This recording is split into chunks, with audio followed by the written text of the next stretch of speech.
How's it going, everyone? Today I'm going to show you guys how to replace your 2014-2015 diesel Chevy Cruze pressure and return transmission fluid lines. So this is the assembly, and then off of the assembly you've got 4 seals on either end. So this is from your transmission side, and then this butts up against your intercooler.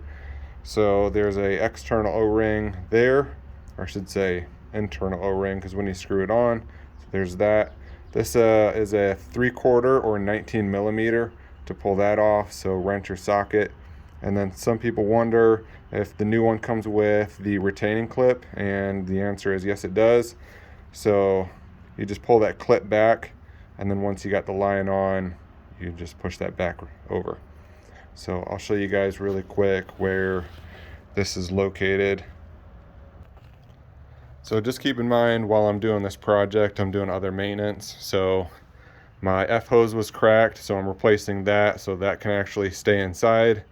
The other thing that I'm doing is when I'm changing out the transmission line assembly, you do not have to drain the fluid, and I would recommend adding, however much you think you lost, or you can do a full service like I am and do a complete drain, fill, idle the car, go for a short drive, come back, drain it, and fill it again. That's what you do for a complete service.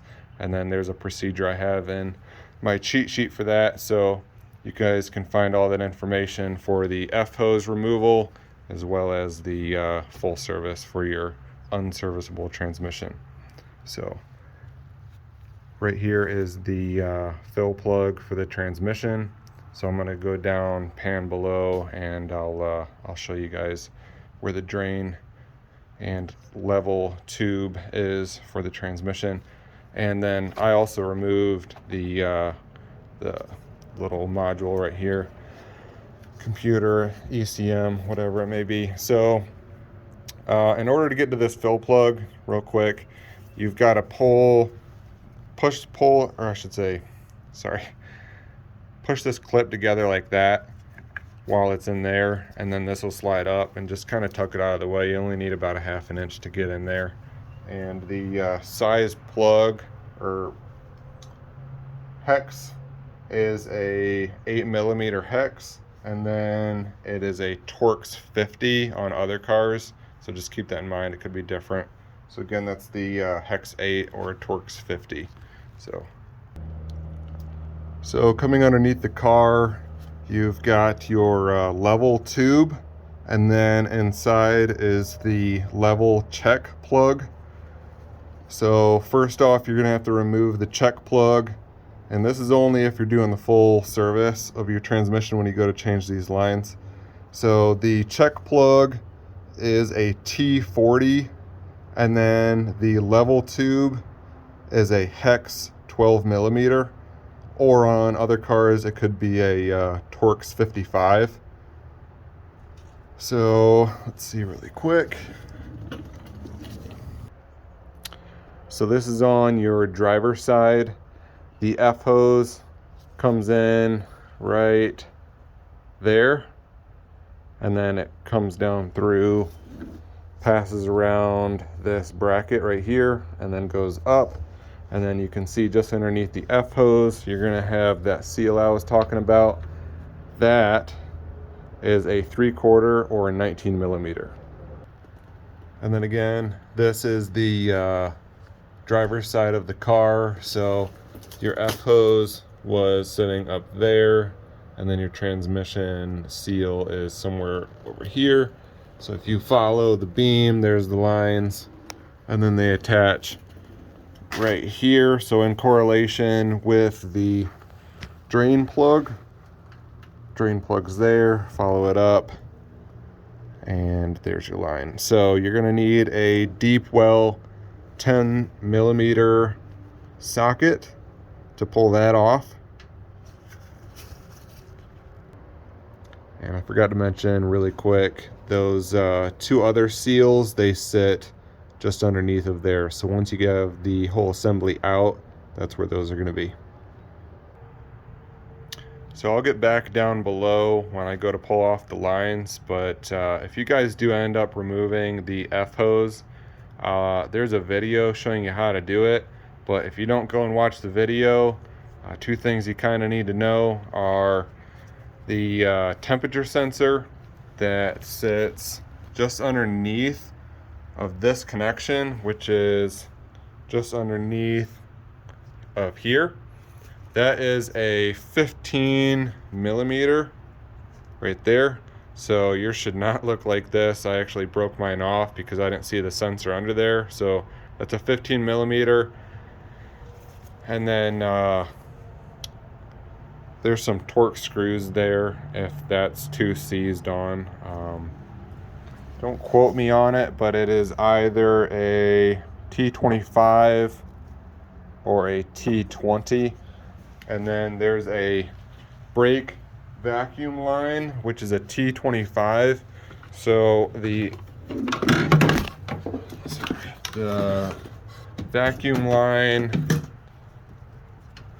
right here, yours is going to be plugged in right there. So just underneath this guy, or I should say above this guy. And again, that is held in by a screw. You can just move it out of the way. That's a T25. So,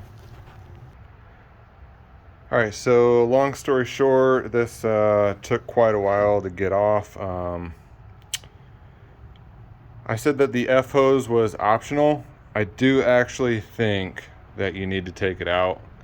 So there is I'm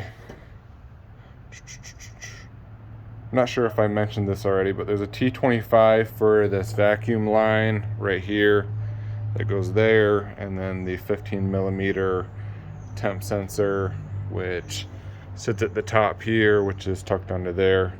And then if you look straight down here, that's the line you need to take off. And right near this bracket, you look down there, that's where the line, I just pulled it out of there.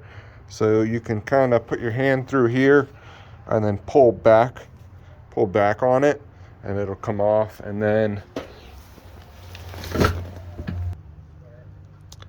this is under the car.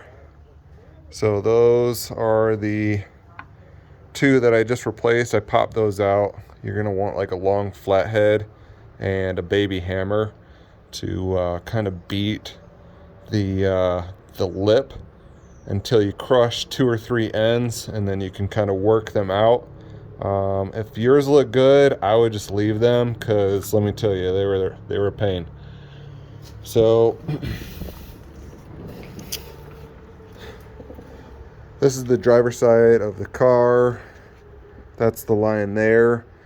You don't really have much leverage to pull back on that line, but from the top you can reach all the way down if you have long arms, and you can pull back on the line. There is a let me show you.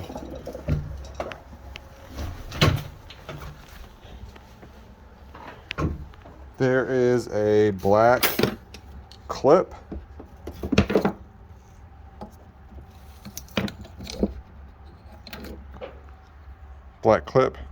You've got to pull that back, and then that covers your little circlip on the outside. So it'd be right there, the circlip. And then once you get access to that circlip, I just use a long pick, 90-degree pick, and you just push off on both ends of the clip and it'll pop off. Don't worry about keeping it, because your new one will have that. So I guess that concludes the video. This thing was a pain in the ass.